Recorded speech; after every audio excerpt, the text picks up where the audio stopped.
Generations, many young women have begun rejecting traditional beauty standards, embracing more natural looks instead of costly procedures to better present themselves. On social media, especially, influencers and celebrities have set movements to promote a lack of trying, such as minimal makeup, no filter, and vulnerability to appear effortless.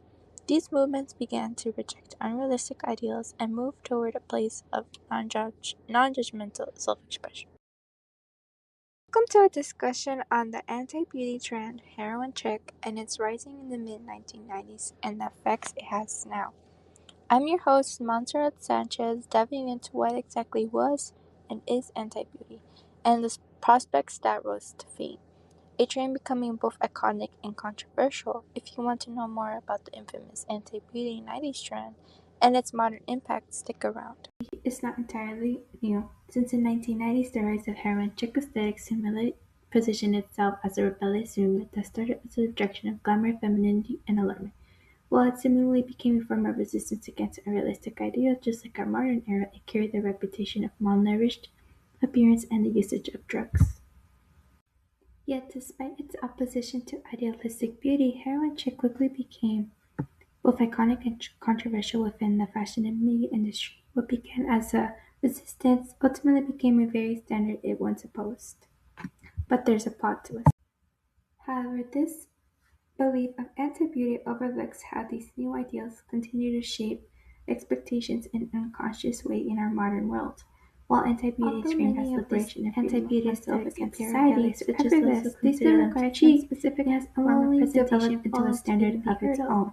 As a result, the desire to appear unique and not like others often leads individuals to adopt similar looks and characteristics.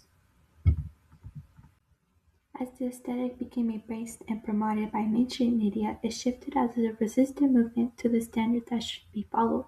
The regulations of women's bodies raises important questions about how anti-beauty movements can be absorbed and misintroduced as fashion culture. It repackages itself in ways that still enforce self-harm. How did the 1990s heroin chic aesthetic, initially framed as a rejection of conventional beauty, evolve into a new beauty standard that exists in our modern era? At what point did anti-beauty stop being optional and start becoming expected? This ultimately reveals that anti-beauty does not disappear standards but evolve in less obvious ways. Taking this movement, for example. This issue is especially relevant for college-age women whom this is intended to, who are engaged in high levels of social media or are in the process of forming their identities. As they become exposed to individuality and begin exploring it, they may not recognize that wanting to not be the standard and rejecting traditional beauty ideals does not put them to freedom or in control of oneself. Instead, it becomes a place where awareness and following the rebranding from everyone else ultimately creates standards themselves through their participation. Towards authenticity and individuality among college women often functions as a rebranding of beauty standards rather than a true escape from them. As we begin recognizing the pattern in college women and their experience of wanting to be authentic, it's important to recognize that these hidden expectations to better understand how anti-beauty can function as a new form of expectations, even now, to which they may continue to spread.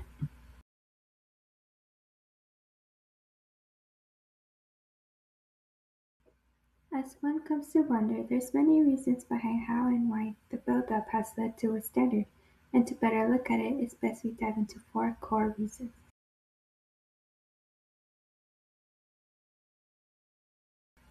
If it's true that anti-beauty still requires specific forms of effort, then it must follow that it functions as a new kind of beauty standard.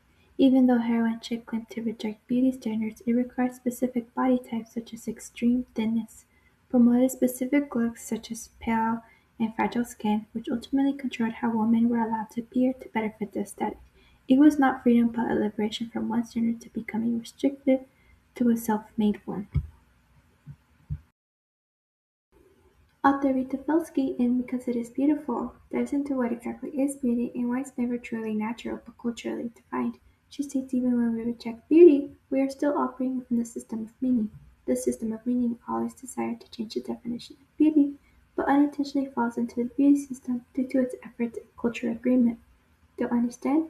Or do you want it easier? Perfect. To summarize this, We could say anti-beauty is still part of the beauty system because it doesn't escape the system but changes the rules within, desiring to be the opposite but still implicating how people should look, resulting to expectations and social pressure of what is acceptable or not. Just like heroin chic intentionally held expectations on its own, this trend appears to recycle itself in modern times, all due to the support and popularity in anti-glamour.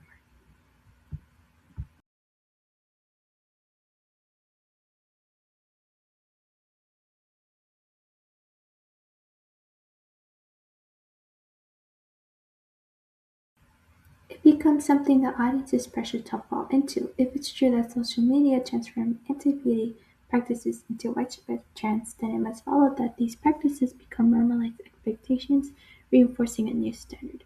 What once was a non-glamorous look in the heroin chic community began to become a place where editorials such as photographers turned unhealthy looks into the desired aesthetic. Editorial places such as high-fashion magazines featured these photos repeatedly to frame as a re-rising trend and eventually normalized as a new look. Advertisement allowed the selling of clothes, perfume, and even lifestyles. This initial resistance became a marketing scheme to those vulnerable and trying to find their individuality. In Why Can't I Get Over That Photo by Kate Moss by Current Day for British Vogue's June 1983, author Renetta initially understands the image was controversial as it was not seen as ideal beauty, but that as it progresses, the article itself reflects on why the image became iconic and unforgettable to them and others as well. Taking into consideration the author and many alike, this image did in fact influence the normalization in media and this resistance to be better impacted and labeled as iconic for their audience. What makes Cause stand out, quote, what makes this image stand out is that there is a woman so gifted genetically who could just not care less. The photographer and stylist and hair makeup artist could not care less. As for the effortless look, it ties down to non-beauty standards that are significantly rewritten by the media and published articles to better popularize and spread industries.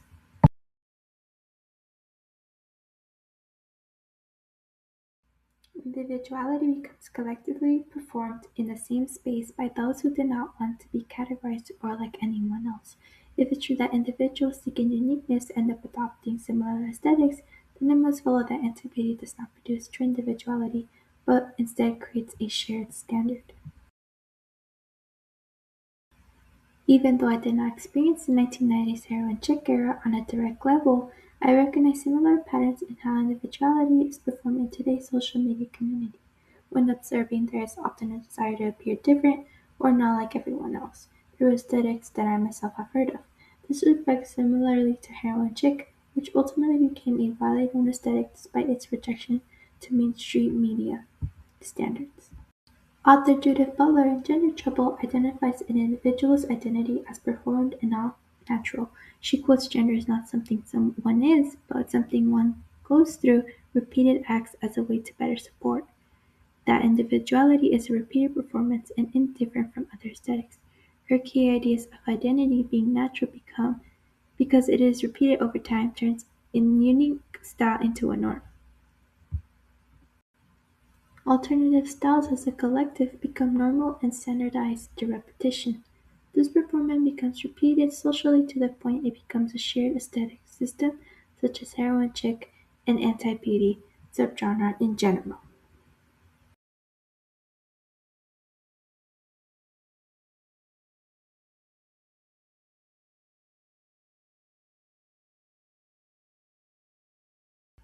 If it's true that authenticity is something people consciously try to achieve and display, then it must follow that even being real operates as a form of expectation.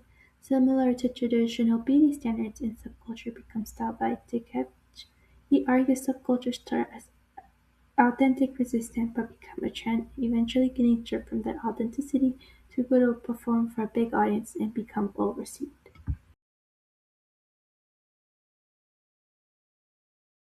Therefore, authenticity in this article becomes a style you learn rather than it being its natural state and up to one's personal interpretation. As it becomes performative and falls under social pressure, this authenticity and lack thereof trying becomes monetized and profited as anti-glamour. This creates pressure instead of freedom. The one core value rebellious groups have, taking away its purpose and creating standards falling onto pressure and putting in effort, but becoming rewarded by the media, the line in what's real and what's not begins to blur. But there's a naysayer on board. However, while I mostly try to express my opinions, sometimes it might not land on others, especially in college women who actively promote natural beauty on social media as a supporter or influencer themselves, and see anti-beauty including heroin chic as a positive movement. These naysayers, however, are not in the wrong. They simply believe they are doing what's right in rejecting harmful standards, spreading self-love and becoming an embodiment of empowerment against society. Their argument might sound like integrity cannot be a standard because it removes expectations rather than enforcing, providing free will of non-free will standards. Unlike traditional beauty standards, individuals are not placed under pressure to conform to unrealistic trends. It does not restrict one, but creates a space for true expression and authenticity. Yes, it's true that anti-beauty movements have challenged unrealistic standards and created more diverse forms of expression. In many cases, as personal experience myself, they have helped individuals not feel the pressure of being perfect. However, even as anti-beauty promotes authenticity, it can still produce expectations of its own. Like previously mentioned, the idea of looking natural or effortless often involves specific usage of effort that carries itself in expectations of this presentation through social media in particular. As these ideas become normalized, they begin to function less as an individual choice, but as a collective expectation. In this way, antiquity does not fully escape the structure of standards, but reshapes into mere subtle ways denied within its community. As we come to a conclusion, we acknowledge the noticeable pattern previously mentioned, starting with anti-beauty, shifting to heroin chic, to becoming a standard of its own and evolving into modern expectation. Take a look back and ask yourself, do you believe in my proposal? If so, comment, like, and share to spread the word. And thank you for listening.